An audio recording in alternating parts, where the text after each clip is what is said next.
Hey everyone, welcome to the messy studio. Yeah, it really is a mess today. But I'm really tempted just to take this camera down 1 second. Wearing my leggings. I'm getting ready to go to the Free Peaks, so I'm just packing at the minute and pulling and washing everything, so I haven't got anything to wear, so hence leggings. Right, so here's my lovely messy floor, but look at that lovely cobweb. Yeah, let me show you what this day is like, and obviously I'm sure you've all in the UK been having this weather. Look at that, I saw the moon before. There's my lovely cabin. Let me back up without showing you all my washing. Oh, the moon's gone back down. It's going down there somewhere. So yeah, but look.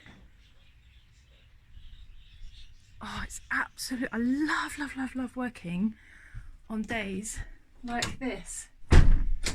Anyway, yeah, so what I'm doing is, let's bob you back up here for a second. There you go. Right, doing a few things in this video. I am obviously, in the last video I think I said it, I have this insert made by Chelsea Paper Co. Oh my goodness, right, okay, her quality is way up there, because not only is the cardstock cover really good quality, when I measured up the holes to use this at all, is that how you pronounce it? Pokey thinky tool, that's what I call it, as you probably already know. As I measured them out, put the holes in, I went to take the staplers out. Oh my word, they are industrial strength staplers. I had to be really careful, yet at the same time really force them out. So if you do ever want a really decent insert, definitely go to Chelsea Paper Co, because that's super quality. Another, my friend Ali, she makes fantastic inserts as well. She hand sews them, and I will try and remember to link them both below. But yeah, so what I've done is I've measured out the holes. I'm using this waxed dental floss, which is perfect for stitching together inserts because it's waxed, obviously. So yeah, brilliant strength and really cheap as well. So if you ever want to sort of bind your pages together, waxed dental floss. So what I'm going to be doing next is, I won't film this bit because it will just be really boring. I need to divide the pages into 30 because there's 60. In fact, I think it's like 6, so it'll be 15, I think.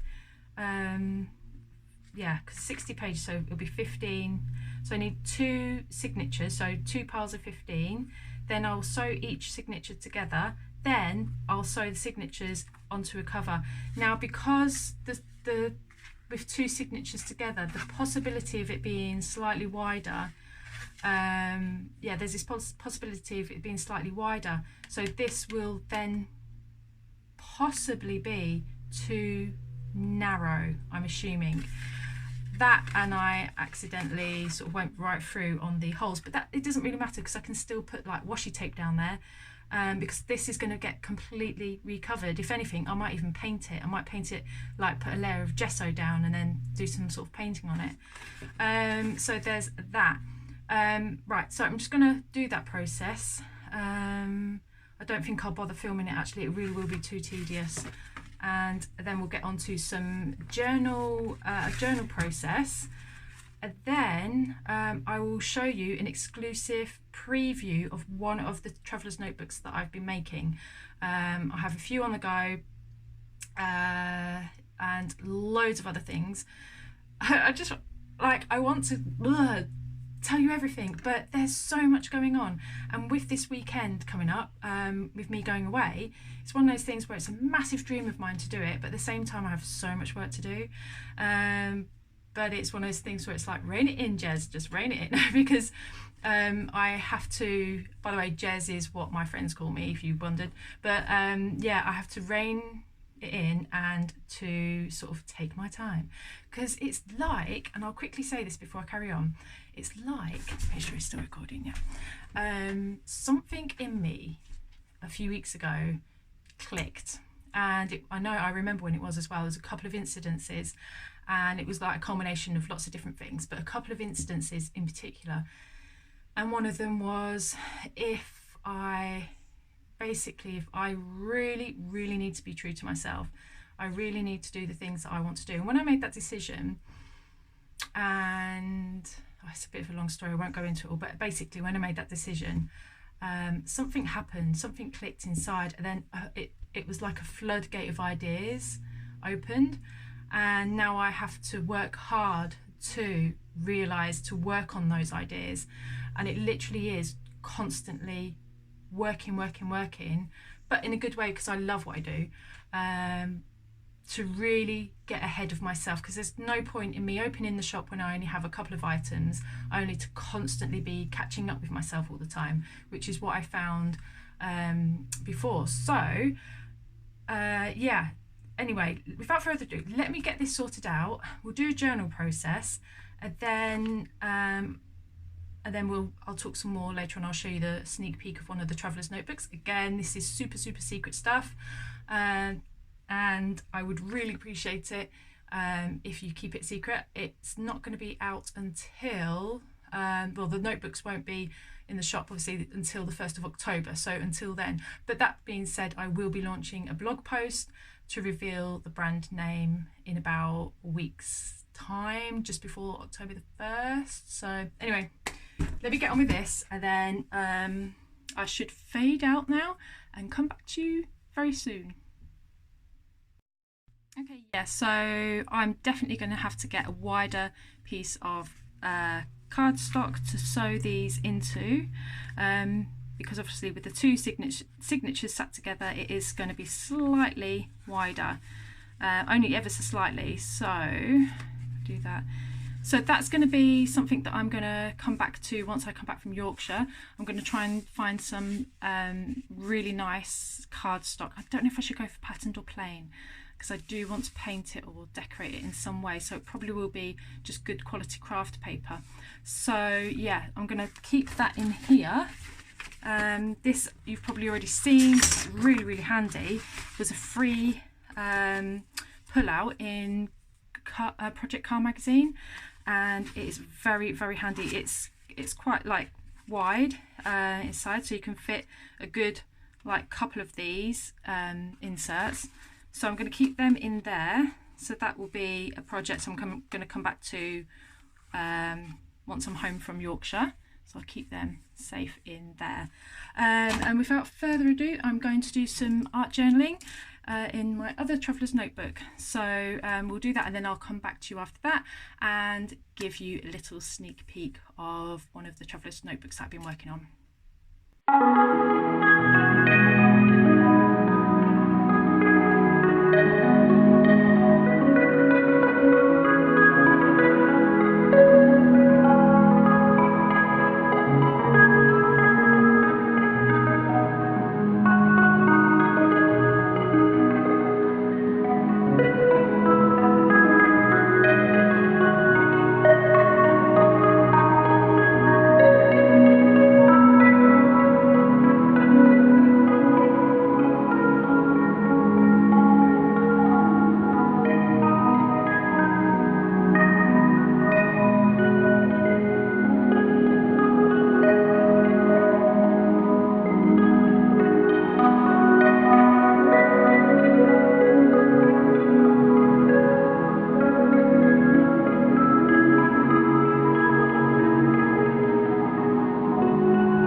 Okay, so I thought that because I really want to try out layering the gouache, I think that's how you pronounce it, I decided to take inspiration from the artist who created, sorry, hang on, and I'm covering the hole, hang on.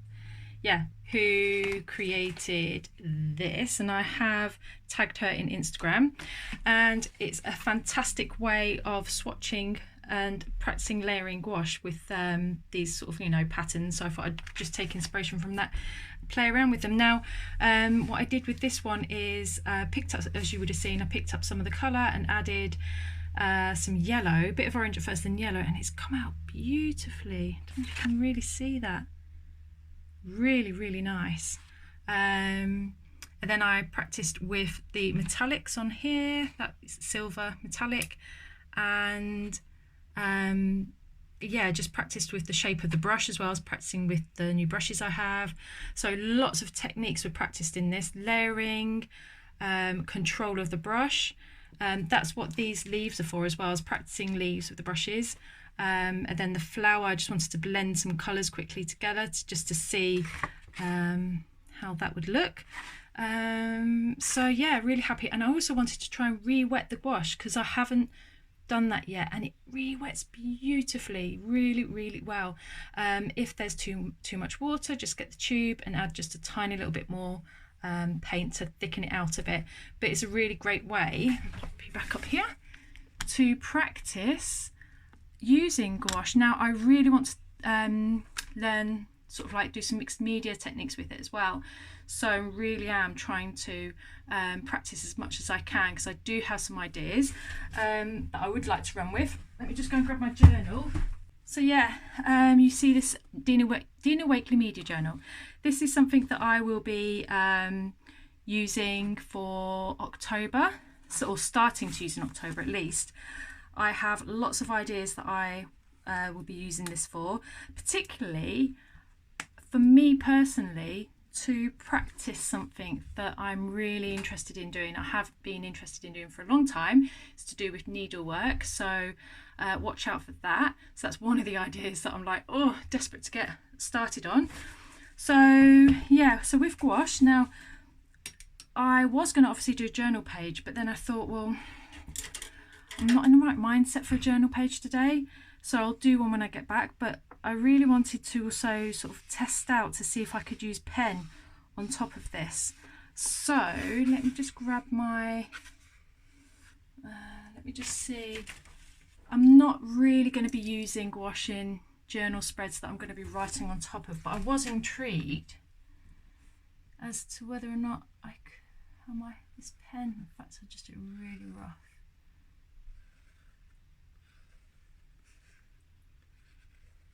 So this is, now this pen is my favourite pen to write with. It's very fine, which means so writing on top of watercolours this is great for. But if you're writing on top of acrylic or rough watercolour, so when you use a cheap watercolour with a binder that leaves like it's not necessarily cheap watercolour, sorry, because some of the watercolours you use can still have that rough consistency if they've not been, what's the word that I'm looking for? Mould long enough.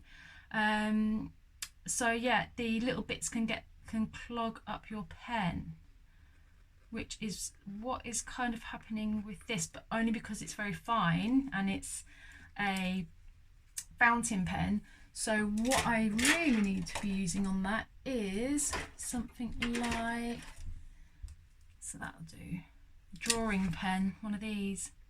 Again, see, that works much better.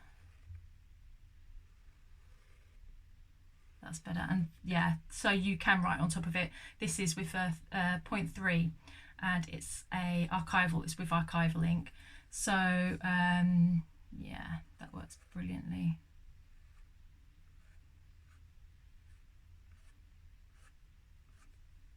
Brilliant. Oh, I'm well happy with that. So next I will quickly show you, before I go, the new or one of my traveller's notebooks I'm really excited that I'm working on. So I'm really got to be careful. Let me zoom out. Due to paint and everything in here, I really don't want to get paint on it. And yeah, I have to bring it out here because the lighting is so much better than in my room. I do all my sewing in my room. So just absolutely love my junk journal so much. I was just flicking through it before and just the feel of it, just love it so much. Oh, nice and chunky. Let's see if it fits in here. So I can't wait to work on this when I get back as well. So let's take that out actually. Just want to see if that will fit in there. Oh, it does nicely as well. Oh yeah, I might fit both of them in. Oh no, might be pushing it a little bit. But yeah, my junk journal fits in there nicely. That's cool. Right then, okay, so let me go and grab the traveller's notebook. And oh, this is exciting. This is going to be the first time I've actually publicly showed someone one of the notebooks. So let me go and grab it just now. Okay, right, so to show you these that I picked up from the vintage store. I think they're from the 60s, never been opened. And these, look, how gorgeous are they? So these will feature on some of the traveller's notebooks. Now it depends on so when you make a traveller's notebook, when you're using fabric and you're collaging fabric together, each one develops its own personality. So over sort of like, as you're creating it over time, the embellishments that go with it, I choose very carefully because some of the traveller's notebooks won't match to certain embellishments, if that makes sense. So for example, on one of the traveller's notebooks I added a little charm and it looked like it should have gone with it. It didn't. So in the end I opted for the tiny, I would have I've shared it on my Patreon, and it's that tiny little silver charm, and I added that and it went perfectly. So yeah, it's all about trial and error, you know. So I have no doubt these will end up on some of the traveller's notebooks, which will make them unique. I only have these, so once they're gone, they're gone. That will again make the traveller's notebook for one of a kind. Anyway, so this one that I'm going to show you, it's not been stitched together yet. It has to have its inners and all that sort of thing put together. But this is the outside. There you go. Really happy with it. And the back, love the back. It's really weird because I love my label. I tend to really like the backs of the traveller's notebooks for some reason. So like, I see that and think, oh, that should have been the front, but that's just the way that it works. But then equally the front is lovely. And this one hasn't got a charm as such. It might end up with a little brooch or something, but once it's put together we'll see. And then when you open it up on the inside, you have your pocket, which I love, and just how it all comes together, you see. So once there will be a inside to that, so I won't be showing people this stage. This is literally a one-off preview, but I just really wanted to show you because you've been so supportive. The fact that you're here is just amazing, so I really wanted to sort of you know, show my appreciation and give you a little insight into what I am doing. So yeah, I really want to show you all of them, but I don't want to spoil the surprise. The other one has a pom-pom trim, you would have seen it, it's blue, and they will have they do have like colour schemes. So I have another one which is lovely, sort of browns aren't normally my colour, but they're browns and creams, and oh, it just looks so good. So yeah, I better go and edit this so that I can finish off all my packing and getting ready for the weekend. And when I come back, there will be journaling videos. There will also be, if I haven't put it up today, I will do when I get back, I have a bonus printable. But what's happening is I'm transferring from one laptop to another at the moment, and I've had huge problems with the new one. well, with the software, sorry, and transferring it onto the new laptop I thought would help. It did, but it just seems slower, so I don't know what's going on. So I'm working from 2 laptops at the moment. It's not ideal, but you know, I'll get there eventually. So yeah, until I come back from the 3 peaks, I will speak to you then. Take care.